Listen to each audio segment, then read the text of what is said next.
Adema, a very, very quick one and a very sad one. Here, umunne abo, nda wachande ehimemba no, na state imo.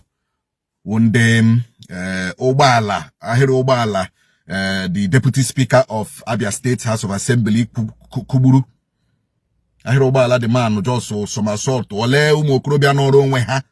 Noro na no de netituzo, na no de nozo. Noro nwe ha kuchapo. Moto the deputy speaker Abia State House of Assembly. Akroha. They died instantly. Kade 45 years. Kade 35 years. Not obodo Igbo. Lota bia me beri alum maha. You know, the other guy lotra Keshi Philistine lotra. Gambia lotra. Mecha beri alum me ana kwadozo olala. The next Monday, I think he had on the 3rd August. So Monday no nihu. Go kweshiri elawa Gambia cause she Philistine lota. Ojo ma bo ka ji otu nwa. Umokrobia na-eme ọfụma.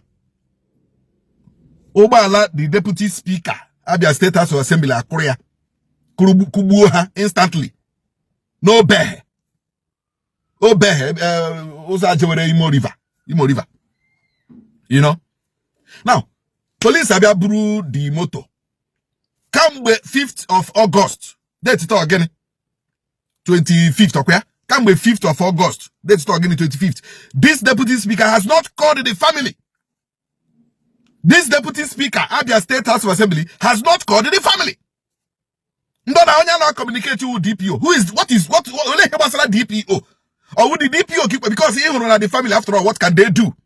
You are a deputy speaker, you have the money, you have the influence, you have whatever. Therefore, why will you stoop so low? If they are over the family, why Iburu? Two gigantic, vibrant family men.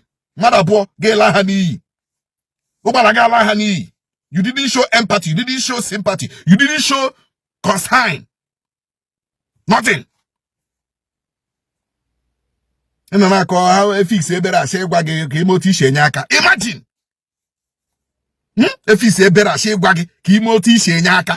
What arrant nonsense coming from deputy speaker.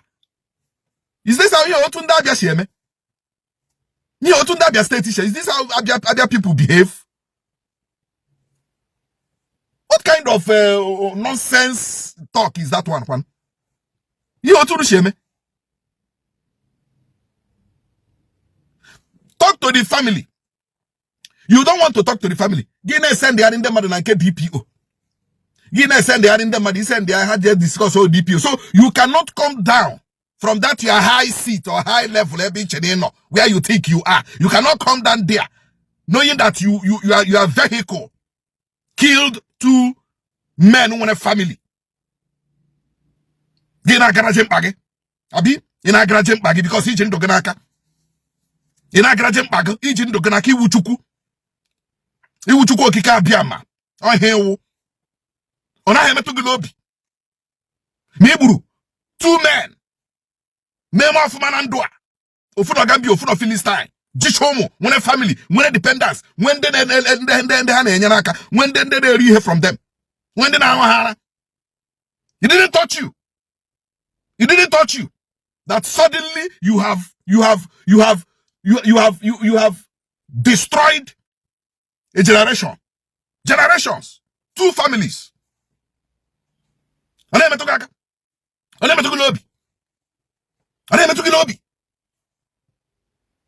He would deputy speak Eligwe. That is why you don't have any empathy, no sympathy, no concern, no feelings. The family has tried to make sure they see you. They couldn't see you. And that is why they came to Nchekwande Foundation. And we are making this broadcast so that the governor of Abia State, whom we all know, Weshibo Mado, His Excellency, Dr. Alex Otti, to reach you. About the family cannot reach you. Let the governor, after watching this video, reach you. Or let the commissioners, then when Abia reach you. Or let your colleagues, after watching this video, reach you. Because Tosa Nozia, the governor of Abia State, to say no here. Can anybody want Ejigbo position now the government of Alex Otti and the House of Assembly na state Abia? Can this deputy speaker now he butu onwe ala? They discuss with the family. Ndemoti eburu ndeha.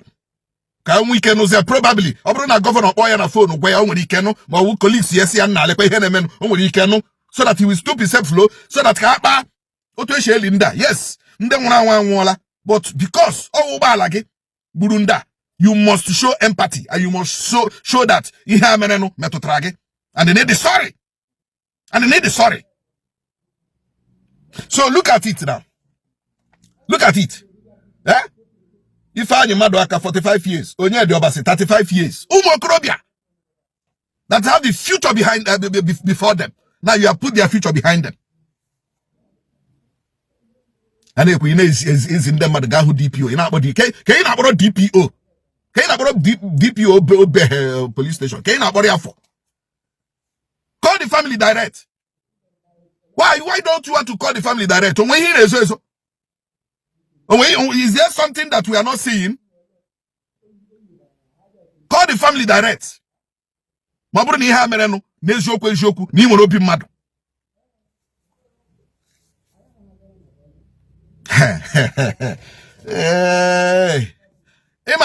Most of ụmụnna anyị ndị Igbo ndị a, when they get into power, they begin to act rubbish.